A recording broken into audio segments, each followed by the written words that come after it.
It wasn't a dumb play, it was just a mistake. It was just a... if only there was another term for it. Welcome to another episode of Steve's Dang It's, where we take a look at everything from around the NHL over the past week that just makes you say dang it. It could be a misplay, a happy accident, let's be honest, probably the goalie mishandling the puck, or something to do with the New Jersey Devils. Seriously, last year it got to the point where people thought we were doing it on purpose, and I thought they were doing it on purpose. But this isn't even our first Dang It's video for this season, it's getting regular, that's a hat pick. So why waste any more time? Let's watch some Dang It's. Our first Dang It is a play, I don't think I've seen a play requested this much, this fast. Here are the Pittsburgh Penguins completely blowing a 3-on-0 in overtime. Marchand will win the race to it. Marchand cuts inside, takes a big check, 3-on-0. Malkin his second breakaway. Letang to Malkin to Letang. They get too fancy. Bruins are thinking offense, and this leaves to a 3-on-0, turned into a 2-on-0, and an ineffective 2-on-0. And it's Malkin and Letang, two of your all-stars.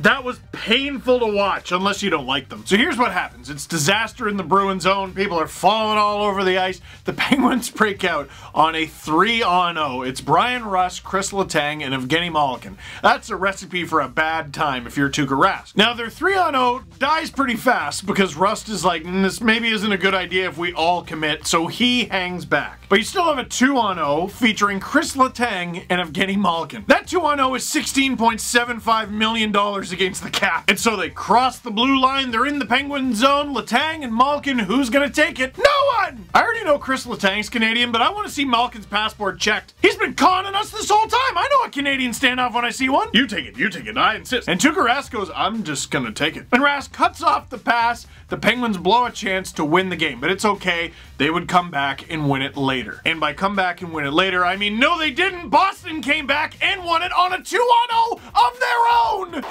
Zucker collects. 20 seconds. McAvoy steals. 2-on-0. Craig Smith with Krejci to Smith. He scores! That's how you do it! The Bruins fight off Pittsburgh and win 3-2 in overtime. The Bruins could have scored any way and it would have been a dang it with a 2-on-0 of their own. That really feels like the universe laying it on a little thick. That's embarrassing. It's a blown opportunity to win the game and it's a dang it. Our next dang it is just a simple goal. Producer Drew, are we sure this shouldn't be in hat picks? I should just watch it? Okay, let's watch it. And then he can spark a line, and Nick Paul showing his stuff tonight. He's been real good in this game so far, Hunter Ryan. Here's Dadonov. Made a move to the net. He was taken down. They score. From Paul, backhand pass, and then good job by Dadonov just driving the net. Drew a penalty there. Would have been a penalty, but somehow this sneaks right through the legs of Hellebuyck. He's going for the poke check. He whiffs on it. Oh, okay, so Evgeny Dadonov of the Ottawa Senators, looking for his first goal as a Senator. He's coming in on Derek Forbort of the Winnipeg Jets. Dadonov tripped up by Forbort and just gently guides the puck past Hellebuyck. Now, we would consider that to be a dang it because it's such a soft goal. I mean, Hellebuck's one of the best goalies in the league. He should have had that. But oh, the aftermath for Dadonov. I keep forgetting that's how he wants to say his name. Dang it, bad Steve. Look at this. It's like Dadonov is like, I gotta protect myself. Oh, but I scored a goal, and that's too many thoughts at once. And there's your first mistake. That's never happened to me because I don't think. And I suck at hockey. It's funny, but it's not funny. Like, the Sens don't know what to do because they did just tie the game, but they're worried about their friend. It's not until Dadonov nods like, yeah, no, I'm good. Yeah, no, I'm good. Let's party. It's a goal, and his first one in a Sens uniform. Might as well make it a memorable one. That's a bit of a dang it. Now, you know about Steve's dang it's. In fact, you're watching them right now. Do you also know about Steve's hat picks? That's where we look at the highlights of the week, the best plays. And players want to be on hat picks. It's very important to them. And this play made me feel like John Gibson badly wanted to be on hat picks, but here he is on dang it's. Take a look. And knocks it away from Runt, and Gibson comes out. Amps trying to change, and Gibson turned it over. Makar intercepts, races in, 2-on-0. What a save by Gibson! What as a he stop. robbed Landeskog. Landeskog tries to wrap it around and does to win it in overtime. just seconds after Gibson robbed him. So close! This is something I'm starting to pay more attention to. Like, when a goalie has to make a bunch of big saves, it's easy to get caught up in woo and ah. And then we go, well, what was the defenseman doing? No, John Gibson had to make that big save because of John Gibson. It could have been a 2-on-1 if he put a little bit more pepper on it, but because it was kind of a floater, Cale Makar intercepts it, and the Avs are off to the races. And Gibson absolutely robs the Avalanche on the first attempt, but Gabriel Landeskog doesn't give up. Wraparound, old school. That's a goal. That's an overtime winner, which means it's also an overtime loser, which means that's a dang it. So advice to all the goalies, don't create work for yourself just to get in a Hat Picks video. You'll get there. You're John Gibson, come on. And you don't need to create more work for yourself because your own teammates are gonna create some for you. Like, take a look at Ryan Lindgren with the New York Rangers. Got Rodriguez to his left, goes there now. Evan Rodriguez. McCann trying to go backdoor into the crease. It's loose and in! The Penguins score! That puck finds its way in somehow. Power play goal, and it's 3-2. And the Penguins are going to win the battle. There it is. Who's got it? Who's got it? No, there it is. Somehow it gets in underneath Shesterkin. Off a shin pad. There's a glove. And it's put in by the Rangers. Igor Shesterkin is a rookie in the NHL, and he's in a tough division, a high-scoring division by the looks of it. And the puck is in the blue paint, and it's in a dangerous area, and his teammate Ryan Lindgren says, I'm gonna help, and he puts his glove on it, but you're not allowed to do that, so he just kind of paws it. It's tough. Your instinct is like, cover the danger. Wait, I can't do that. So how does that puck go in? Well, let's take a look at the high angle. It was Lindgren's glove, wasn't it? Lindgren's glove. He didn't know what to do. He just tried to shuffle it in to his goaltender, Shesterkin. He put it into the net himself. Oh no. Ryan Lindgren trying to help. It wasn't a dumb play. It was just a mistake. It was just a...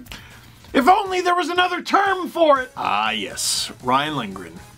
That's a dang it. Yeah, last week it seemed like we were picking on goalies a little bit. This week it's defenders. They had a tough one. Even a guy as good as Alex Pietrangelo. Watch Jordan Kyrou give Petro a bad day. Second post for him tonight and the fourth for the team. Now hustling up ice, Kyrou with a steal on Pietrangelo and he scores.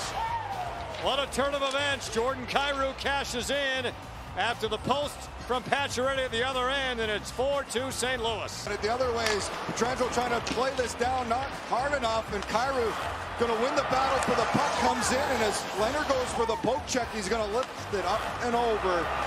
As Jordan Kyrou, his third of the season, and the Blues back up a pair. Great into. Jeez, that's a nice goal. You got to give Kyrou credit. But all you got to do is take a look at Petro's face, and oh, he knows I'm going to be on, dang it! So he coughs the puck up, and then he spends the whole play. It reminded me like Homer Simpson. It's just a little turnover. It's still good. It's still good. I spilled an entire bottle of water when I did that. That's a dang it. That's going to take a minute. 1 minute. Oh, your boy yelled a lot worse than dang it there. What were we talking about? Alex Pietrangelo coughing up the puck to Jordan Kyrou. He can't keep up. Show it again while I dry this up. The other ways, Pietrangelo trying to play this down, not hard enough, and Kyrou going to win the battle for the puck, comes in, and as Leonard goes for the poke check, he's going to lift it up and over. As Jordan Kyrou, his third. That is a dang it. Let's get this back on track, huh? Another defender adding himself to the list. Quinn Hughes doing, I'm not sure what here. Quinn Hughes, 9 minutes into this period, so lots of time left at 2-2. There's a turnover. Back in comes Tatar. Quick shot, score! Brendan Gallagher cashed in, and the Montreal Canadiens have gone up 3-2. Well, there's a couple of things going on in Travis Green's mind right now. The frustration of yet another turnover and an odd man rush, but the look down was this was awfully close to being offside. Remember the new rule, you don't have to have your blade on the ice, but did the puck go over? Oh boy. Hard to see quickly on that one. Let's have a look. Did he get it? Oh, I think this is offside. Although he didn't touch the puck, he pushed the puck over, and I think this is going to be okay, actually. And a quick little release. Look at Holtby. He doesn't even react. I've seen a lot of people talking about Quinn Hughes' tough start to the season, and in 8 games he's got a goal and 6 assists for 7 points. Most players in the NHL sign up for that bad start. He's also a -7. I don't have a ton of time for plus-minus in general, but -7 in 8 games is like hard to do. But with passes like this, it's actually kind of easy. Oof, errant pass, 2-on-1, ta-ta, gives it to Brendan Gallagher, who buries it and is hype about it. Quinn Hughes, not so much. If you assist on the other team's goal, should you get one of your actual assists taken away? You'd still have 6 points in 8 games. It's still very good. I think people are being too hard on one of the brightest young defensemen in the game, but that play in particular, yeah, that's a dang it. For any Canucks fans that are upset, I can't send you home upset. I can't. How about a peace offering? Would you like to see Matthew Tkachuk upset? Would that make you feel better? All right, here you go. Clock draining down low. It hit Tkachuk. He goes down. Muzzin's got it. And it's a Maple Leaf win here in Calgary tonight. And now it's Tkachuk going after Muzzin. And Muzzin at the very end just kind of flipped the puck towards Matthew Tkachuk, and Tkachuk didn't like it very much.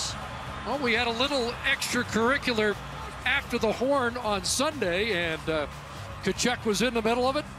And a similar circumstance here.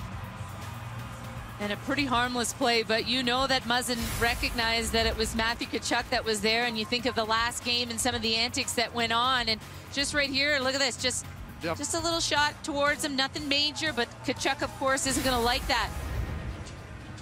But you think of Frederik Andersen, and you can see Tkachuk going off, just frustrated. Did you laugh? Because I did. Calgary is down 1 against the Toronto Maple Leafs, and they're trying to get one back. Matthew Tkachuk battling in the corner. He can't see how much time is left. As the clock is winding down, and he's trying to desperately bat at a puck, he like dives after it. He sort of slashes Muzzin, but I think it's an accident. So Muzzin, who just played back-to-back games against the Calgary Flames, including Matthew Tkachuk, I'm sure they were very acquainted and very fond of each other by the end of it, decides, I'm going to flip the puck at him. And Tkachuk decides, okay, I'm gonna flip out! And he's trying to bat the puck and hit the puck with his stick, and it doesn't work, so he just rage! Notably, neither player removes their gloves. But the thing I couldn't get past in this whole thing, why is Tkachuk yelling at Muzzin with his mouth guard like hanging out? How do you argue like that? Why would you flip a puck at me? It's not very nice! What? I'm not very nice, I appreciate you did that! They're trying to have an argument with Popeye. I'm not really sure, but it's funny to me, so we're putting it in. That's a dang it. Don't worry, I'm sure the tables will be turned on the Leafs, and I'll have to talk about that pretty soon. But for now, that is it for this one. Thank you very much for watching. Click like if you liked this video. Click subscribe if you really liked it. Tell all your friends. Popeye, it's an old show. They have a candy as well. I'm old.